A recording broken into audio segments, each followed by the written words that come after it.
நீங்கள்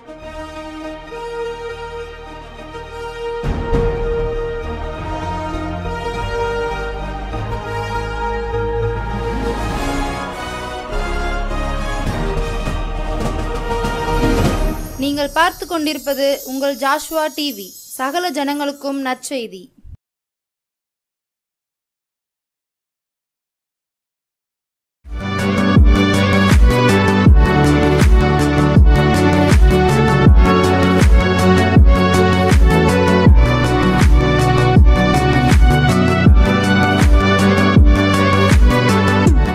ஆண்டவர் இயேசுவின் நாமத்தினாலே உங்கள் யாவருக்கும் என் அன்பின் வாழ்த்துக்களையும் நன்றிகளையும் தெரிவிக்கிறேன்.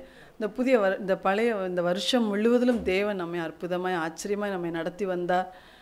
இன்னும் ஒரு நாளில் நம்ம புதிய வருடத்துக்குள் பிரவேசிக்க போகிறோம். அந்த புதிய வருடத்தின் ஆசீர்வாதங்களை நம்ம ஆண்டவரிடத்தில் பெற்றுக்கொள்ள போகிறோம். அதனால் இந்த நாளிலும் கூட கர்த்தர் இந்த பழைய வருஷத்தை கடந்து புதிய வருடத்துக்குள் பிரவேசிக்க போகிற நம்ம ஒவ்வொருவரையும் ஆசீர்வதிக்கும்படியாக ஆண்டுடைய முகத்தை நோக்கி பார்ப்போம். எங்கள் அன்பின் பரலோக பிதாவே, உம்மை நன்றியோடு துதிக்கிறோம். இந்த வருஷத்தின் துவக்கம் முதல் வருஷத்தின் முடிவு மட்டுமே தேவனாகிய கர்த்தருடைய கண்கள் எங்கள் மேல் வைக்கப்பட்டிருக்கிறதுக்காக நன்றி அப்பா. அடுத்து ஒரு புதிய வருடத்துக்குள் பிரவேசிக்க போகிறோம். அந்த வார்த்தைக்குரிய ஆசீர்வாதங்களை நீர் என்னோடும் எங்களோடும் பேசும். எங்களை மறைத்து நீ வெளிப்படும். இயேசுவின் நாமத்தில் பிதாவே, ஆமென். வருஷத்தை நன்மையால் முடிசூட்டுகிற ஆண்டவராய் இயேசுவின் நாமத்தினாலே மீண்டுமாய் என்னுடைய வாழ்த்துக்களை தெரிவித்துக் கொள்கிறேன். கர்த்தர் இந்த வருடம் முழுவதும் இருந்து உங்களை நடத்தினது போல இந்த பிறக்க போகிற அந்த புதிய வருடத்திலும் இந்த 2025 கூட உங்கள் ஒவ்வொருவரையும் கரம் பிடித்து நடத்துவாராக. இந்த நாளிலும் தேவன் நம்மோடு பேசும்படியாய் கொடுத்தோடைய வார்த்தை சங்கீதங்களின் புஸ்தகம் 69வது அதிகாரம் 32வது வசனம். சாந்த குணமுள்ளவர்கள் இதை கண்டு சந்தோஷப்படுவார்கள். தேவனை தேடுகிறவர்களே உங்கள் இருதயம் வாழும். தேவனை தேடுகிறவர்களே உங்கள் இருதயம் வாழும். நானுடைய பாதத்தில் ஜோஷ்வா டிவி மூலமாகவும் யூடியூப் வாயிலாகவும் உங்கள் வார்த்தையை கேட்குற எங்கள் எல்லாருக்கும் ஏசப்பா இந்த 25வது வருடத்துக்குரிய நம்முடைய வார்த்தை எங்களோட நீங்கள் பேசணும்னு சொல்லி அவர் சமூகத்தில் நான் காத்திருந்த போது கர்த்தர் சொன்னார், உங்கள் இருதயம் வாழும். கர்த்தரை தேடுங்கள், உங்கள் இருதயம் வாழும். திட்டமாய் கர்த்தர் பேசினார். அப்போ தேவனை நாம் தேடும்போது நம்முடைய இருதயத்தை அவர் வாழச் செய்கிறார். அவர் வாழ்ந்திருக்க செய்கிறார். வாழச் செய்கிறார்னா உங்களுக்கு எப்படின்னு தெரியும் இல்லையா?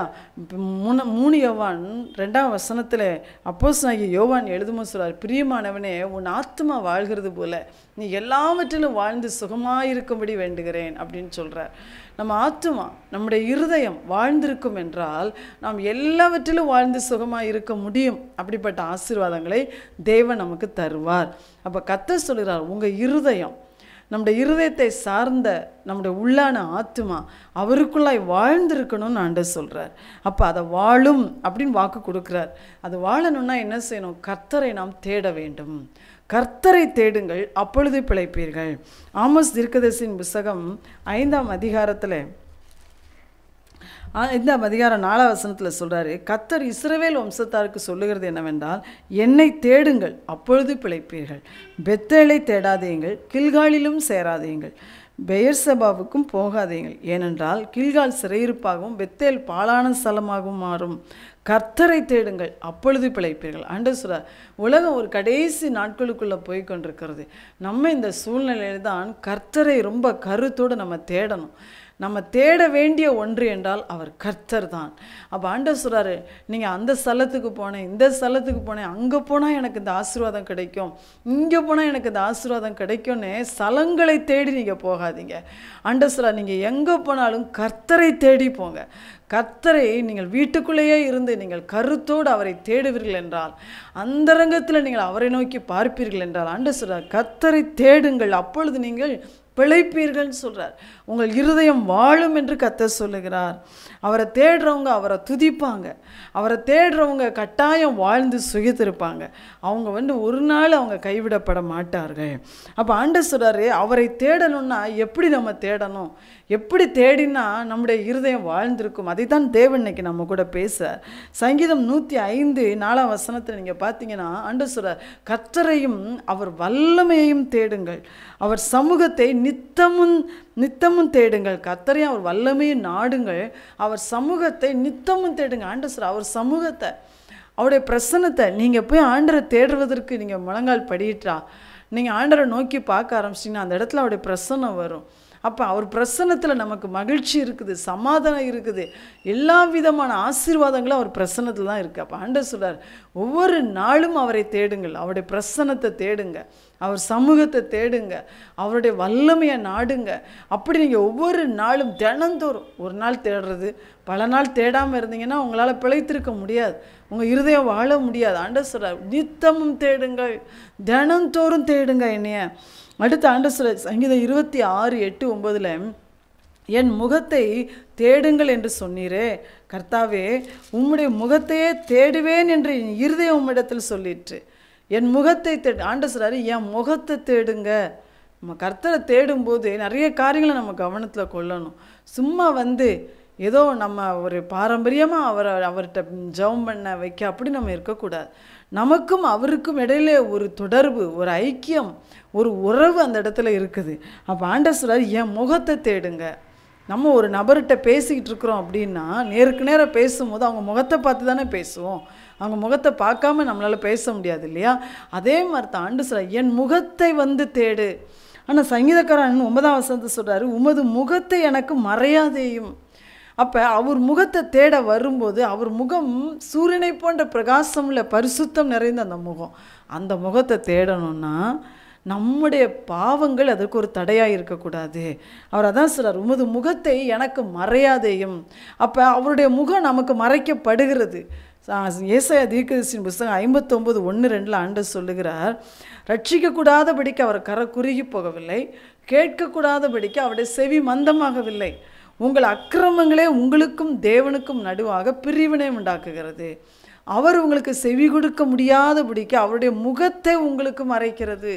அப்போ ஆண்டவர் சொல்றாரு, உன் ஜெபத்துக்கு இன்னைக்கு பதில் வரல அப்படின்னா அண்ணா அவர் கரம் குறுகி போகலை, அவர் உங்களுக்கு செவி கொடுக்க முடியாதபடிக்கு அவர் வல்லமை இல்லாத தேவன் அல்ல. இன்றைக்கி நமக்கு ஜெபத்துக்கு பதில் இல்லை, நம்ம கேட்குற ரட்சிப்பு நம்ம வீட்டுக்குள்ளே வரல அப்படின்னா ஆண்டவர் சொல்றார், உங்கள் பாவங்கள் தான் அதற்கு தடையாக இருக்கிறது, என் முகத்தை மறைக்கிறது. அப்போ நம்ம ஆண்டவர் சமூகத்துக்கு வரும்போதெல்லாம் அவருடைய முகத்தை நோக்கி பார்க்கணும். அவருடைய முகத்தை நான் பார்த்ததே கிடையாது அப்படின்னு நீங்கள் நினைக்கலாம். அப்படின்னா என்ன, நீங்கள் தேவன் ஒரு நபர்கிட்ட நீங்கள் பேசுகிறீங்க, ஆண்டவர்கிட்ட பேசுகிறீங்கன்ற அந்த உணர்வோடு நம்ம ஆண்டவர் இன்றைக்கும் ஜீவிக்கிறார், அவருடைய முகத்தை நோக்கி நீங்கள் பார்க்கணும். அப்படி பார்க்கும்போது உங்கள் பாவம் அவருக்கும் உங்களுக்கும் தடையாக இருக்கும் என்றால் கட்டாயம் ஆவியிலே நீங்கள் அவரோடு பேசுகிற அந்த ஒரு தொடர்பை, அந்த ஒரு உணர்வை உங்களால் அனுபவிக்கவே முடியாது. அவரோடு நீ தொடர்பு வைக்கவே முடியாதுன்னா நம் தேவன் ஆவியாக இருக்கிறார், நம்முடைய ஆவியின் மூலமாக தான் அவருடைய ஆவியோடு நம்ம தொடர்பு வைக்க முடியும். அப்போ அந்த ஆவியானது கனெக்ஷன் வைக்கவே செய்யாது. அப்போ உங்களுக்கே தெரியும் ஆண்டவர் அந்த இடத்துல இல்லை, அவர் உங்கள் ஜெபத்தை கேட்கலை அப்படின்ற ஒரு ஃபீலிங்ஸ் தான் இருக்கும்.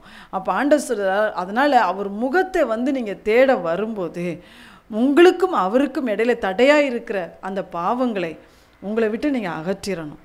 எது தடையாக இருக்குது யோசித்து பார்க்கணும். உங்களால் ஆண்டவரோட தொடர்பு வைக்க முடியல, அவரோட பேசுகிற அந்த உணர்வு உங்களால் பெற முடியல அப்படின்னா நீங்கள் உடனே உங்கள் வழிகளை சிந்தித்து பார்த்து உங்களுடைய குறைகளை உணர்ந்து ஆண்டவர்கிட்ட அறிக்கையிட்டு அவரோட ரத்தத்தால் கழுவப்பட்டு உங்களை சுத்திகரிச்சிடணும். அதுக்கு பிறகு பார்த்தீங்கன்னா ஆண்டோடைய முகத்தை பார்க்க உங்களால் முடியும், ஆவியில் உங்களால் உணர முடியும், அதை உணர்ந்து கொள்ளலாம், நம்ம உணர முடியும். அவரோடு பேசுகிற உணர்வு உங்களுக்கு கிடைக்கும், அந்த சந்தோஷம் கிடைக்கும். அப்போ நீங்கள் கர்த்தருடைய முகத்தை நோக்கி பார்க்க பார்க்க அவர்கள் பிரகாசம் அடைந்தார்கள், அவர்கள் முகங்கள் வெட்கப்படவில்லை அப்படின்னு ஆண்டவர் சொல்கிறார். அப்போ அவருடைய முகத்தை கட்டாயம் நம்முடைய ஜெபத்தில் நம்ம நோக்கி பார்க்கணும், அந்த உணர்வை நம்ம அனுபவிக்கணும். அப்போ தான் அந்த முகத்தின் பிரகாசத்தை நம்ம அனுபவிக்க முடியும். அப்படி நம்ம ஆண்டவரை தேடுவோம் என்றால் நம்முடைய இருதயம் கட்டாயம் வாழும் அப்படின்னு ஆண்டவர் சொல்கிறார். அடுத்து கர்த்தருடைய வசனத்தை தேடுங்க.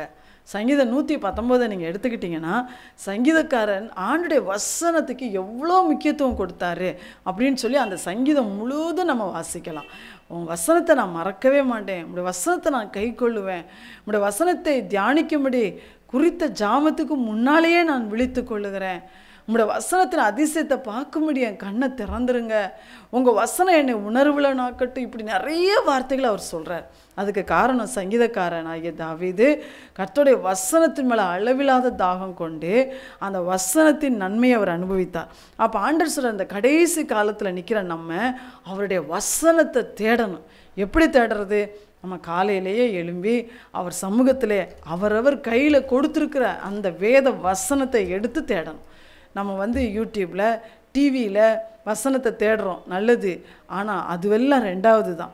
முதலாவது உங்கள் கையில் கொடுக்கப்பட்ட உங்கள் வேதாகமத்தை எடுத்து நீங்கள் கர்த்தருடைய வார்த்தையை தேடுங்க.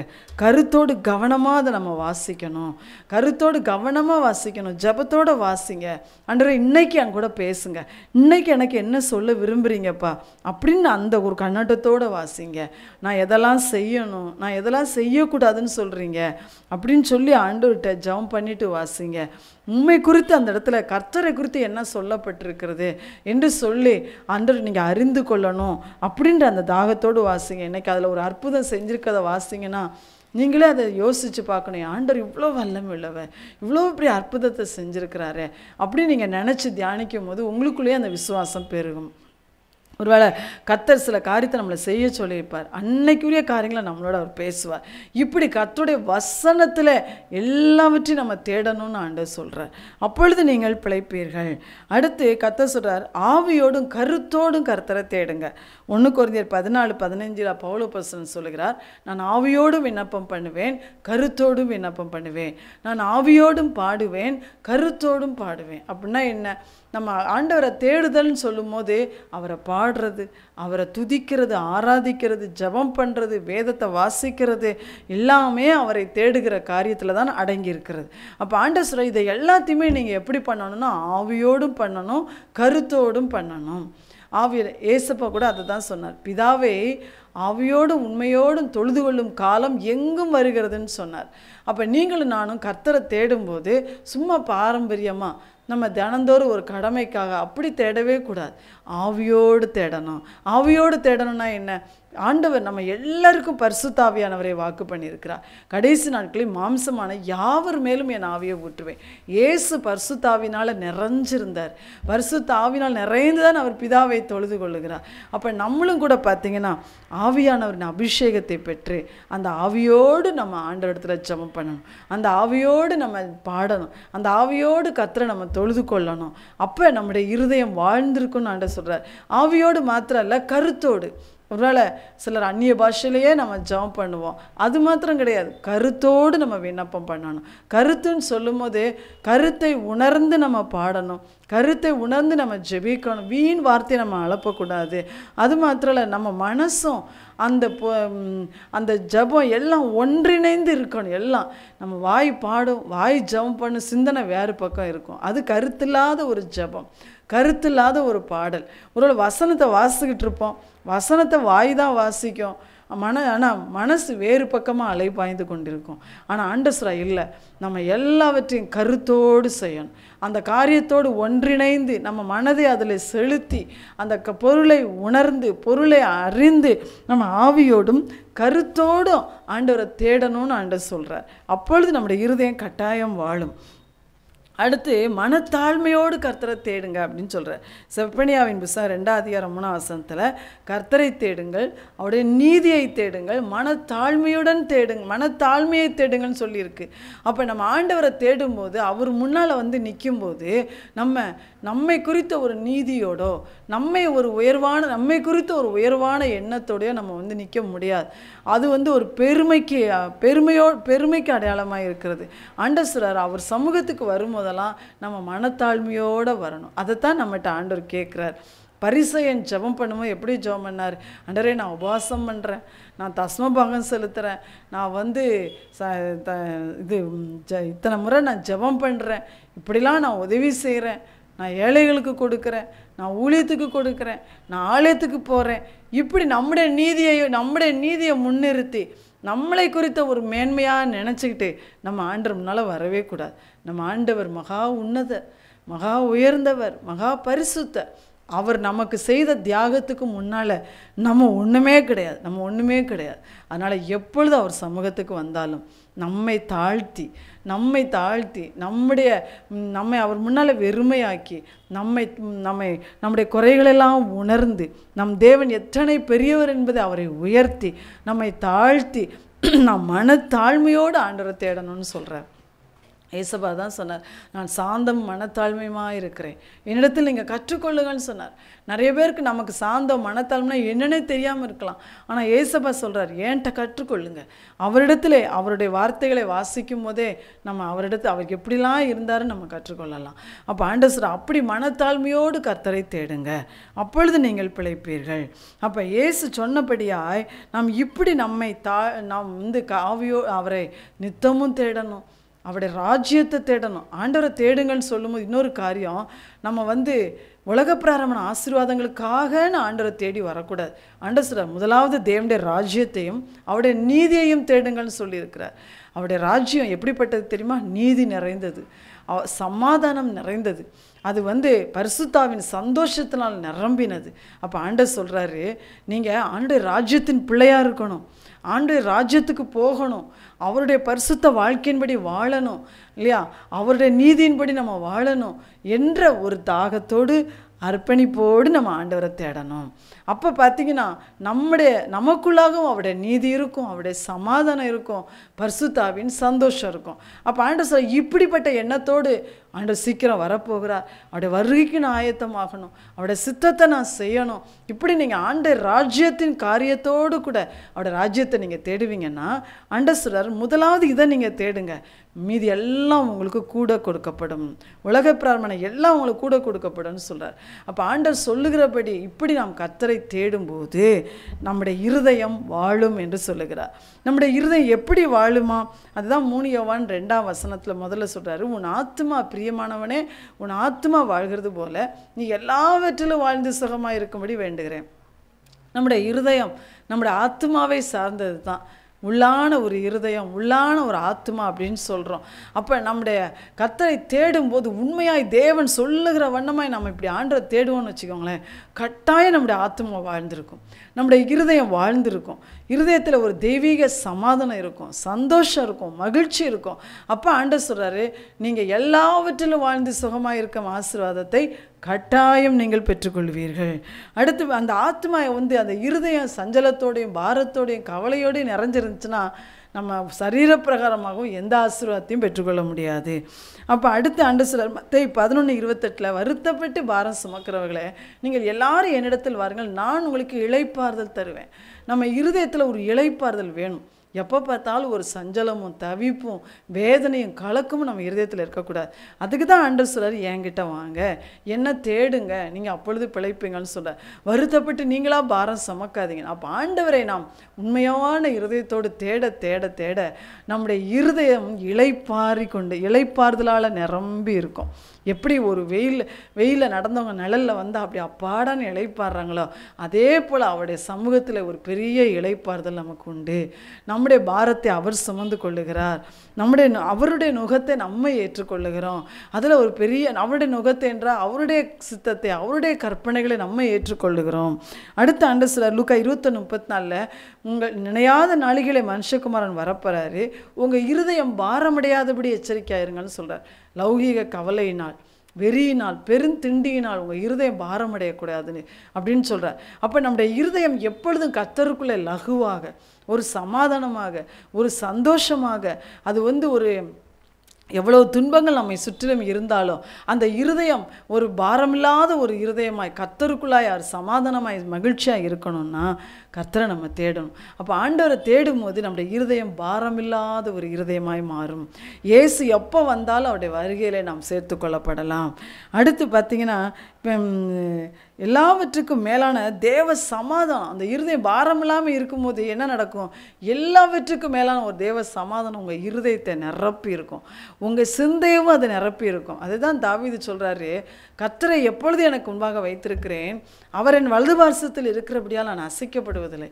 வெள்ளம் போல துன்பங்கள் உங்களை சுற்றில் வந்தாலும் உங்கள் இருதயம் மட்டும் திடனாக இருக்கும், சமாதானமாக இருக்கும், அசைக்கப்படாமல் இருக்கும். அதுக்கு தான் ஆண்டவர் சொல்றார், என்னை தேடு அப்படின்னு சொல்கிறார். அப்போது உன் இருதயம் வாழும்.